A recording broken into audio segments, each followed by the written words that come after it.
जा अज रथम अरमान सब जित गुरी वे यार जानी जाव तोले जान सब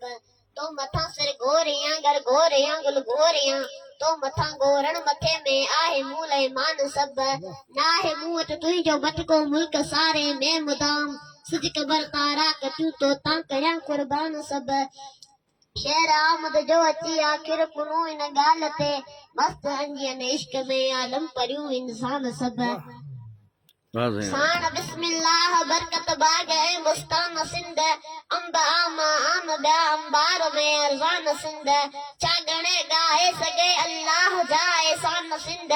दौर की दरिया किन पर मोत भर मेरान सिंध एक ऊंचो आहे जबल जो बर्फ भरियल भाई जे केतिरन जो चल सचोती पल न उन जी पाए जे मीह बदरा बर्फ सां छेड़े बछेड़े छाए जे मान सरवे डंड आहे ते अंदर मेरान सिंध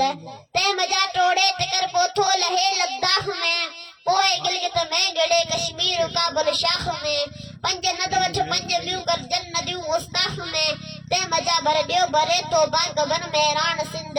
पर वकड़ खाई वेई साओ सगोरो सेग में मैल वदगत मैल अन्ना सो सरासर डेग में एक तिखड़ो तादी तार थी जा मैं करे तो मेग में अज बतादी तार थी उठ लियो उतर मेरान सिंध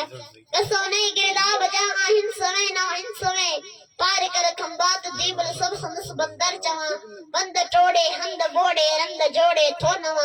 वीर विग वक्त सिर बंबोर बर मेरान सिंध उन जे शाखन शेर कई आली जब आबाद क्या के अञा आबाद आइन के बिना बर्बाद थिया के विया विसरण के विसरी के अञा किन याद पिया के टी अली बंदर वंगो पारी नगर मेरान सिंध जहां के दियो मुबारक वसी पकाही दाचू नवन सुरम में जिंदगी जा नवा गीत गाही दाचू हयात जोई हुकुम डाहियो कोई ठाहियो दबा फिर रहजनी जा केर सब बिगाड़ियो खिदा के जो पना दे सो बागे ही उजाड़ियो खिदा सागर खिदा जो बगर जलाई दाचू इजो हुनिको बह कनड़ जलो शाफ्ताब जो पयो अलीनु लीनु थियो कफन अंधेरी रात जो निशान नजर रचे पयो मंजिल निजात जो ऐं बोर जिया वधे पयो ही काफलो हयात जो